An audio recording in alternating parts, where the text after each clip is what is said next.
గురు పౌర్ణమి రోజున వేదవ్యాసుడు పుట్టాడని మీలో ఎంత మందికి తెలుసు? చాలా మంది గురు పౌర్ణమి రోజున సాయిబాబా గుడికి వెళ్లి పూజలు చేస్తారు.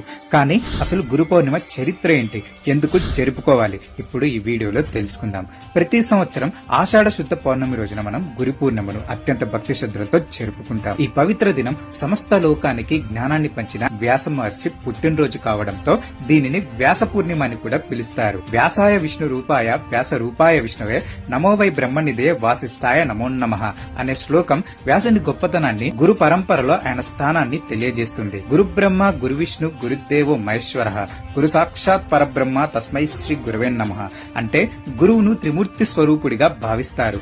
బ్రహ్మలా మనలో జ్ఞానాన్ని పుట్టించి, విష్ణువుల ఆ జ్ఞానాన్ని రక్షించి, శివుళ్ల అజ్ఞానాన్ని తొలగించి, మానవతా విలువలు మరియు సద్గుణ సంపన్నతను ఎలా పొందాలో నేర్పేవాడే గురువు. లోకంలో ఎలా జీవించాలో తెలియజేసే మార్గదర్శకుడు గురువు.